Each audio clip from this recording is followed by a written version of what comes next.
One moment.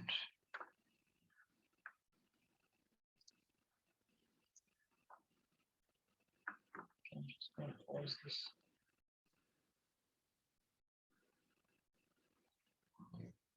All right, we are live. Fantastic. Welcome, everyone. Welcome to Kite Talks. We have a wonderful guest with us today, Nilesh Kulkarni.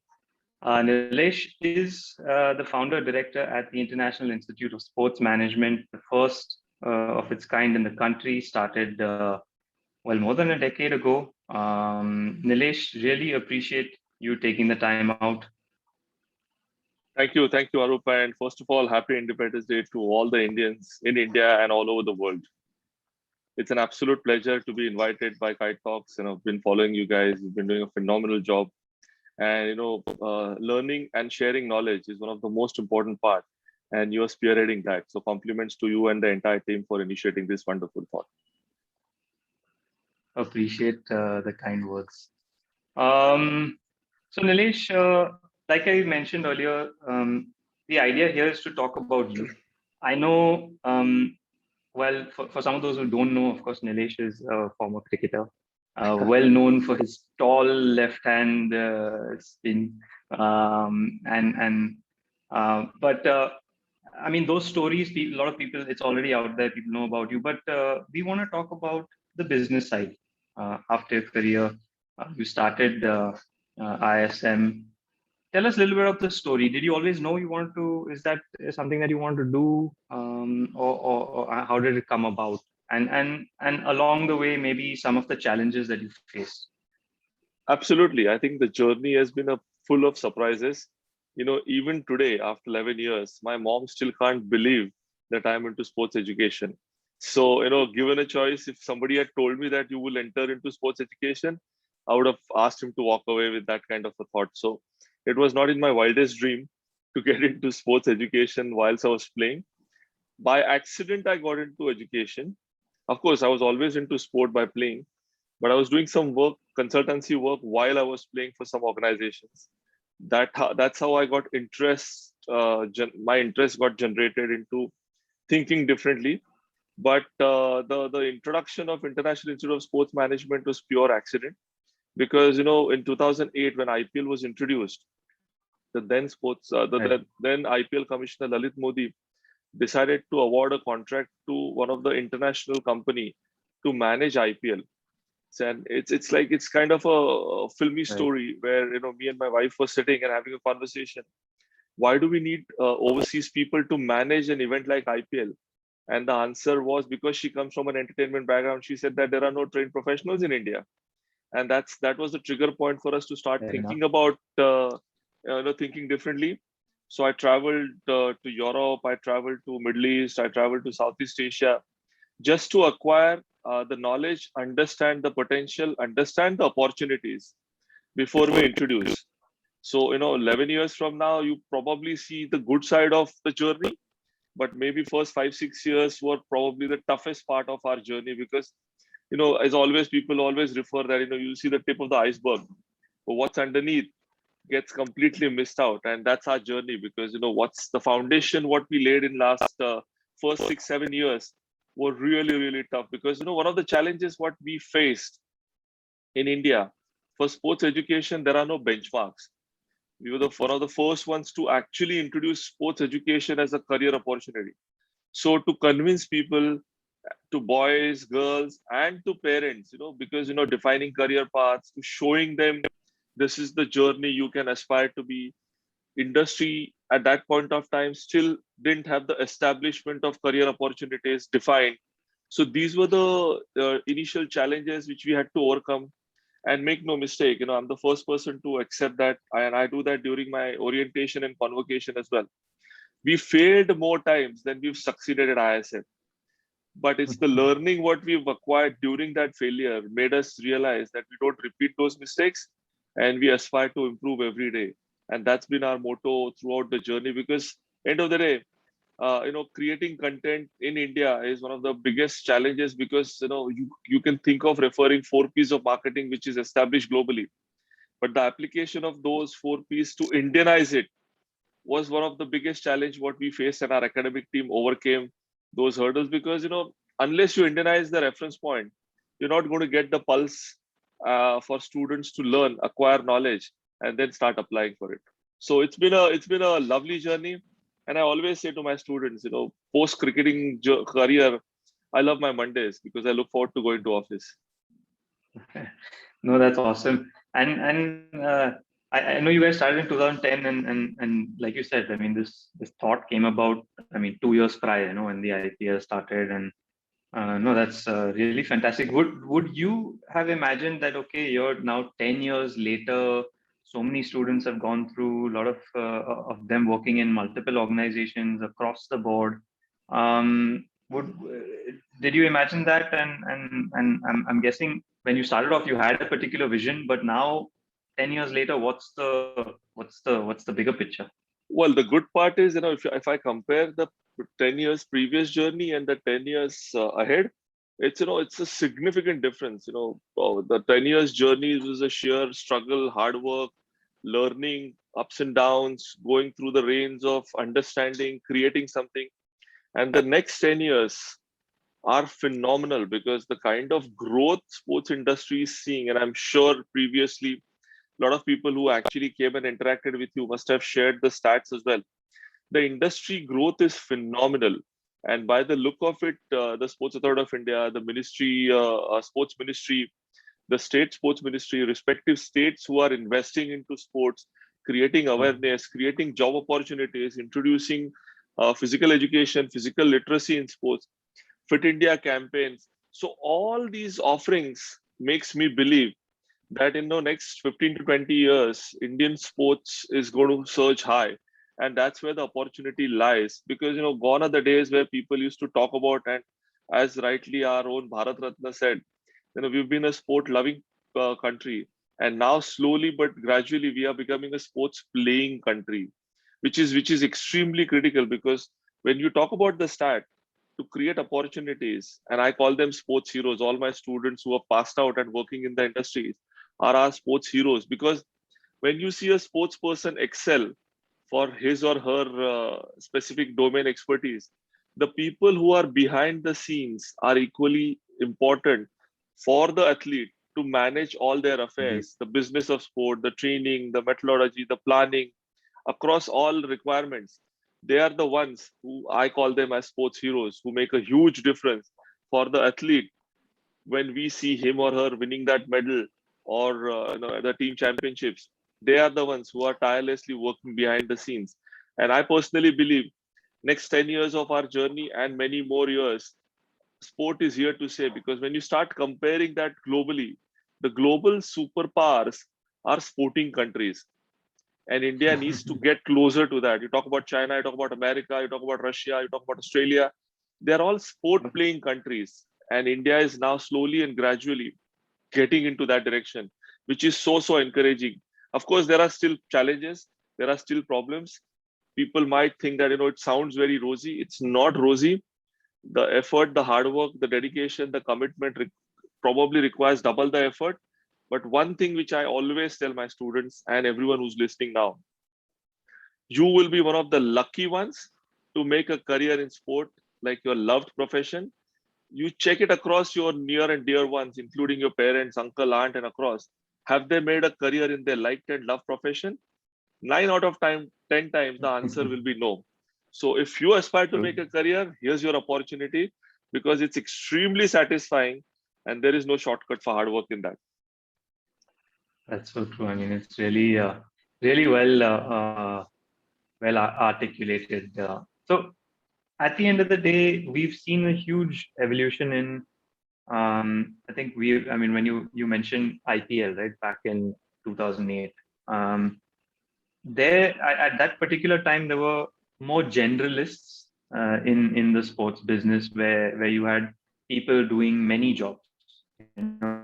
One person, but now over time we've seen it become extremely specific. So now you can even study something really specific. You can study sports analytics. You can study sports broadcasting, media, and now the job roles are turning into specific roles. So have you seen that evolution over the past 10 years, and how has the job market sort of changed for you? Because at the end of the day, you are churning out students, and you're putting them out there with opportunities across the board. How have you seen that sort of evolution, and how the students also sort of being received in the market? Initially, it had a bit of more challenge to convince organizations to accept them. Because like you mentioned, initially when we introduced, it was only IPL, and post IPL, there are 15 national leagues. There are more Right. than 1,500 marathons which take place, leave apart the pandemic 1.5 years of gap. So the Yeah. engagements have been phenomenal at the national level. Then you come Mhm. down to state levels. Each state has allocated budgets. They have their own districts, talukas at the grassroots level. So that's where the growth opportunity is. It requires a lot of structure. It requires a lot of perseverance. But make no mistake, if you create those opportunities, the acceptance becomes a lot easier. I remember initial phase of our existence when we were trying to convince one of the leading broadcasters to start accepting jobs. They started referring to top B schools vis-a-vis our IISM. It took us Mhm. a lot of convincing about what we deliver, how we deliver, and that's how they started coming to campus interviews and taking our student as it's an annual ritual now. So it took time for established organizations to start accepting this as that skilled required force for their organization, which brings an edge to them. Because what you learn in general management and what you learn in sport still have about 40 to 45% up to 50% variable component. And what we as IISM then changed the pattern in last 4 years is started referring people always refer to, in a management theory, they always refer to Nokia theories. We got rid of all the general management reference points and replace them with sports management reference point. So the learning Excellent. becomes a lot easier for students to understand when they are hitting the market. So jobs are getting created in that structured manner, like you mentioned, into broadcasting, media, content writing, handling the entire back end of the technology part. But operations and marketings are spearheading the opportunities. And I would like to believe that that shift needs to get diverted into a lot of grassroots development.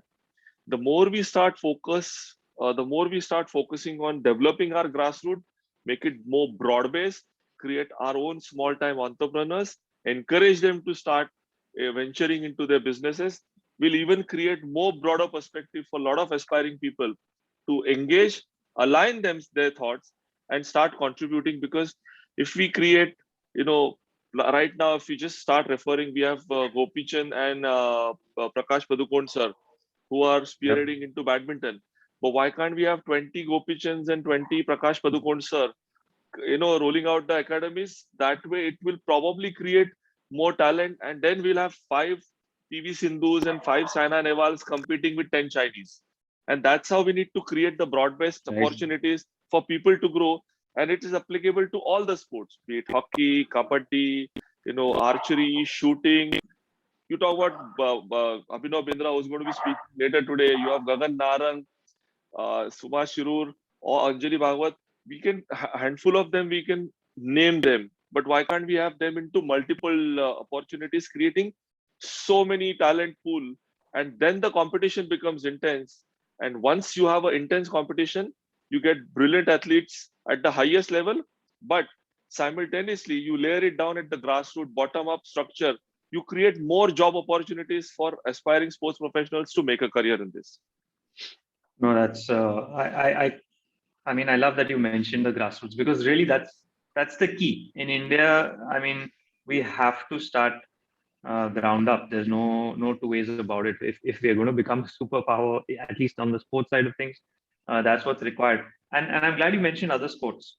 So being somebody who's from cricketing, I mean, having played professionally, and how have you sort of seen the comparison between the opportunities in other sports? Have they been growing? What's the is there any sort of do you see it being better going forward? And obviously, like you mentioned, other academies. So I think Absolutely. where's the scope? So just to give you some analogy from the previous question aligning with now, our students who get to work, only about 15 to 20% opportunities get into cricket. 80% of the opportunities are into other sport. And that's how the That's shift has amazing. happened. And that's how the encouragement is for me personally. You know, if you see the shift of opportunities, this is where I see the big chunk of opportunities will lie. Sai is going to come with 1,200 centers across India of their own That's centers, about 8 that's to great. 10 their high performance centers. And that is only Sports Authority of India. You talk about the states, if they create a similar structure, you actually multiply those opportunities within 38 states and the union territories, and then go down to grassroots level. So that's where I'm referring to the previous conversations we've had. India is here to stay with regards to the growth opportunity of careers in sports. It's how you look at it. You need to be patient. It's not a cakewalk at all. It is tough, but Completely it's agree. extremely satisfying. And I always use this analogy because a lot of people come with the aspiration of they want to manage MS Dhoni, Virat Kohli, or Sachin Tendulkar, or PV Sindhu. But are they comfortable giving their reins in your hand? You need to be equipped enough to be able to justify the expectation. And that's where the experience comes in. And I always use this analogy. There's one component you cannot buy, which is not available in the market, is experience. You need to earn it by slogging yourself in the industry.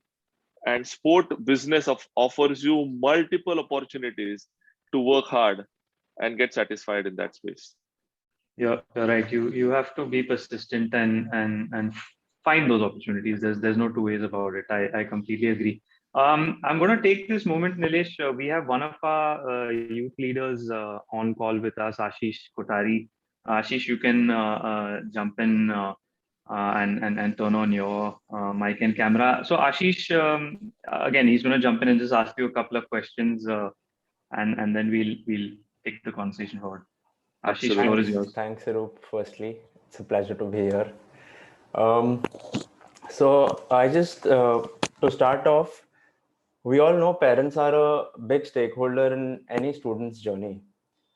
So my question is, parents have this really weird mindset where, so for me, example, when I joined IISM, and when I first told my parents about IISM and the course program, they were quite skeptical about it because they they hadn't heard about anything similar. Like, what are you doing going to sports as a career? It was a weird time for me, but after a lot of convincing and then them getting to know more about the course, the college, um, I had to tell them that it's affiliated to the Mumbai University. It's like any other bachelor's degree. It's a genuine thing. It's like a BCom or a BMS.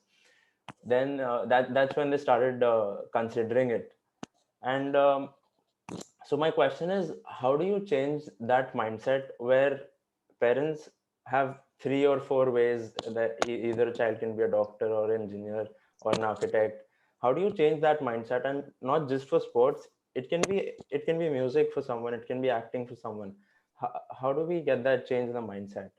Yeah, it's a good question, Ashish, and good to see our own student taking interviews. It's one of the most satisfying moment on Independence Day for me personally as the founder of ISM. Coming to your question, a lot of times our counselors come back to me in our weekly review meeting that they spend 70% of the time convincing parents, or up to 75% of the time, than the child, him or herself, because the child Wow. is convinced, but the parents are not convinced. Because as every parent, and me being a parent myself, as always, I always share this thought that I'm grateful to my parents who allowed me to, because coming from Dombivli as a remote place and dream to play for the India was never an easy task. They allowed me to pursue my dream. The only suggestion my parents gave me: you don't have a fallback option if you fail. So the only option you have is to succeed. So make sure you don't compromise on that. And the parents who come to us always start comparing sports management with the engineering or the general management space. Of course, the medicine people have a different perspective. What we give them as an analogy is, look, one of the most satisfying part which I shared earlier is to allow your child to make a career in his or her loved field. And if they are interested in sport, there's no better satisfaction he or she will get when they actually start working in the industry, because they enjoy what they do. So it's not a working Monday, it's a satisfying working Monday. You look forward to Mondays. You don't ignore your Mondays. And that's how sport offers you. You know, we all have that passion for sport. When you want to convert that opportunity into a profession, here's your chance to allow your child to spread his or her wing to make a career in sport.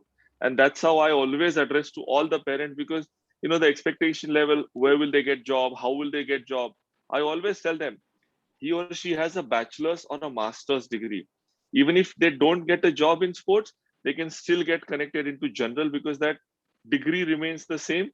The understanding of sport adds a lot of value and a layer for them to make a career. But make no mistake, you can always have your fallback option into general space as well. But with the career opportunities in sports right now, there are more than 2,500 organizations who are working in sports. Leave apart the government areas and the organizations, the 37 states which I spoke about, 47, 48 federations who are working. If these all the things gets organized in a structured manner, we probably will be requiring more than 25 lakh plus manpower in next 5 to 10 years. How are we going to cater to that? And that's how the pitch which we give it to parents to convince them, if your child is good enough to survive in the industry, his or her future is absolutely secure, because they are satisfied in a profession, but they are motivated to make the most of it. Makes a lot of sense. I hope some parents who are watching this have a change in their mindset. Absolutely. Um, so my second question is, there are still a lot of students who, for whatever reason, cannot pursue a formal education in sport management or sport education. So, but they still want to enter the sport industry with another general degree, a general management degree, or any other degree. So what's your advice to them? How can they get into, their passion, and how can they convert it into a profession? See, there are a lot of other opportunities. If you can't just have a formal education in sports, you can actually get a short-term certificate program. You can start working in the industry in different capacities, as an administrator, as a coach, as a trainer, as an assistant to somebody. So many opportunities. The beauty of sport is it not necessarily requires initial phases, not necessarily requires understanding of sport if you have a liking of sport. But what you require is the understanding of the academic or the administrative side through education. Once you grasp and absorb those, you have more chance of getting engaged, or for your promotions, for your scale up, for your knowledge enhancement. All these areas, of course, you require formal education, Right. because that particular form will help you grow better within the area of your domain expertise. So yes, they can re-engage, they can get started. Just to add to what you've just said, look at IPL. IPL has got more than 250 sponsors who are associated. They require brand managers, sales pitch guys, brand analysts, all those guys at the back end. Into general management, they can definitely master a sports certification degree or a sports certification program and get better into their job roles. So there are so many opportunities you can create for yourself in administration, in event management. Sports event management is getting growing big. Leave apart this 1.5 years of our pandemic, the recreation and wellness part of India, because 80 to 90% of Indian people actually get engaged into sports recreationally, just for wellness and well-being. Are we Mhm. advising them right? Are we guiding them in right direction? If not, here's your opportunity to get there. Physical literacy. You know, you talk about schools. In India, we have more than 15 to 18 lakhs of schools. Do we have right physical education teacher in that area? This is how it's going to change. And India plays more than 27 to 28 Olympic sport. If you specialize into a area of that particular sport, you can become a coach within the schools or the community ecosystems to encourage, develop, and create your own opportunities whilst you're working into a general area. Right. Quite insightful. Thanks for that. Absolutely. Awesome. Ashish, thanks so much. That was wonderful. Thanks. Some Thanks, good Arun. good questions Thanks. there and some solid insights from Nilesh. Definitely. Nilesh, you mentioned the pandemic, and obviously it's a challenging time.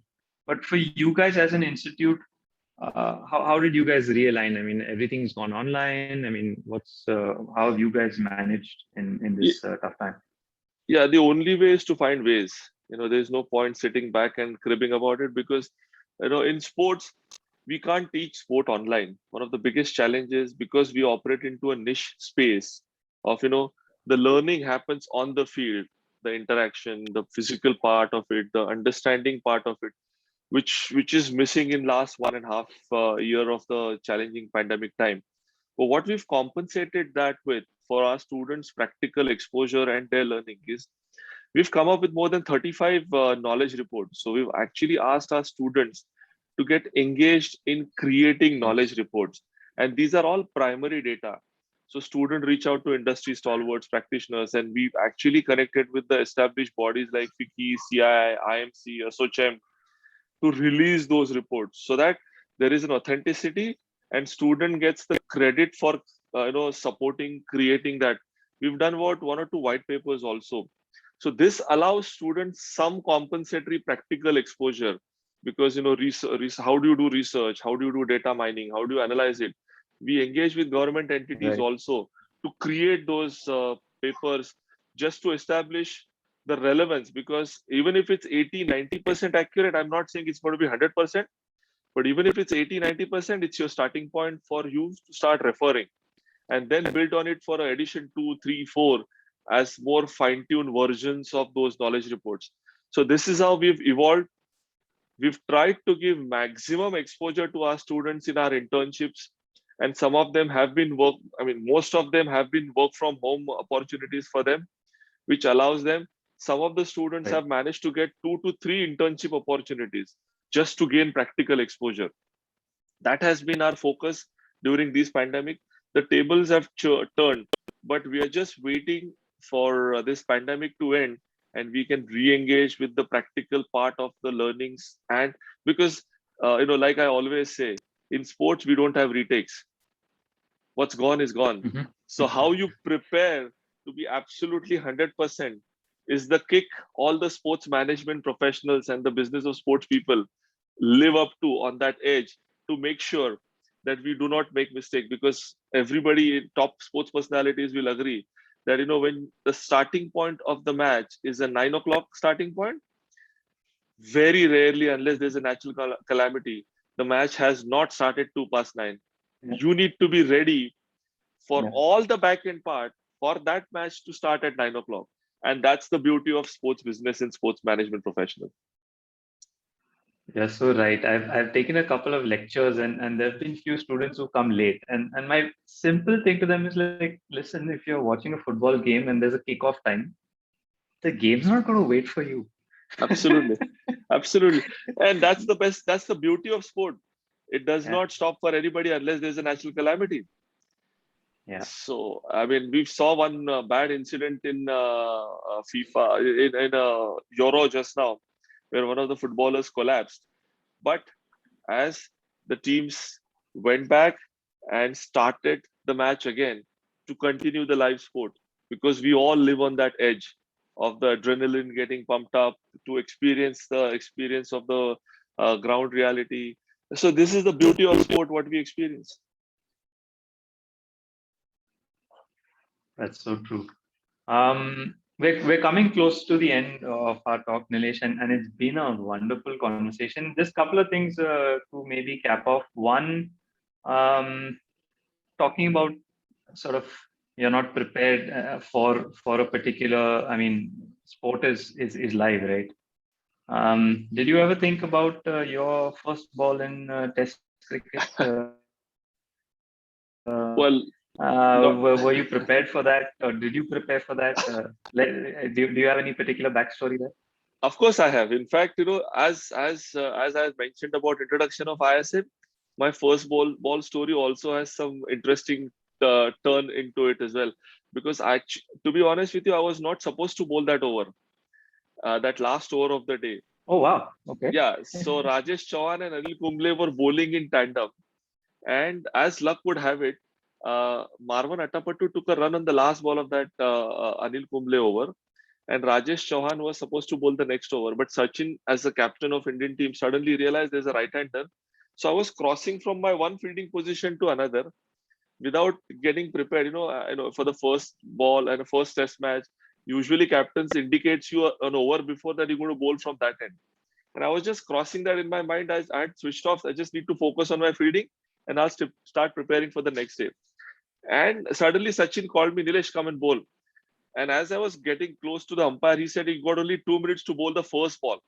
So all the motions and everything, I went through such a fast track motion just to make sure that I bowled that first ball and I get to bowl a ball.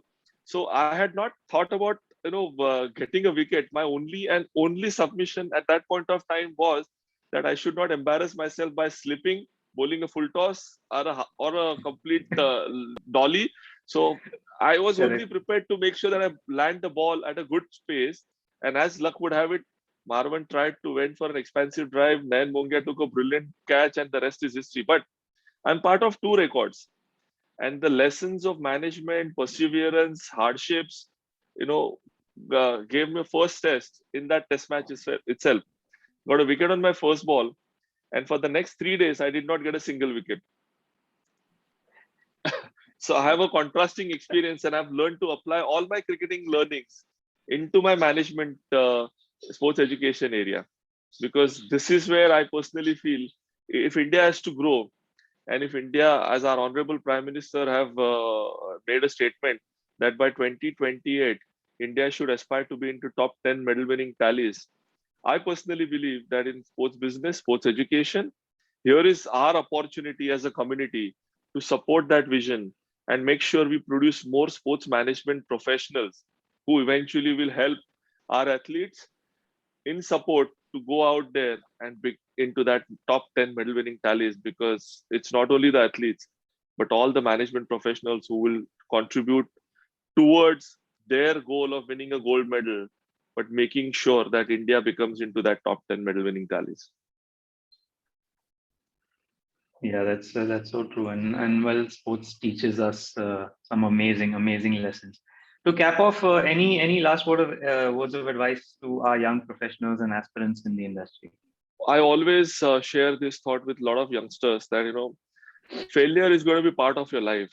Don't be afraid of failure, because sport teaches you how to bounce back from the failures, how to accept failures, and how to learn from it. And in my opinion, if we have to grow in India, this is one way we start taking and accepting this challenge. Because if you know your strength, it's your asset. But if you know your weakness, that's your strength, because you will minimize those mistakes and make sure you don't repeat those. For your success, these are the most important part, where sport gives you as an opportunity, because we all live at the edge. As sport people don't have our retakes. So true. Nilesh, it has been fantastic. Really appreciate you taking the time. Really appreciate you sharing the stories. And I'm sure we will continue the conversation. Absolutely. Thank you very much for inviting me. Wishing Kite Talks more power. You grow strength to strength. And anytime you feel like you need to associate with me, or my services are required, I'm always available. Thank you so much, Nilesh. Appreciate it. Have a good rest of Sunday. Thank you, and happy Independence Day to everyone again.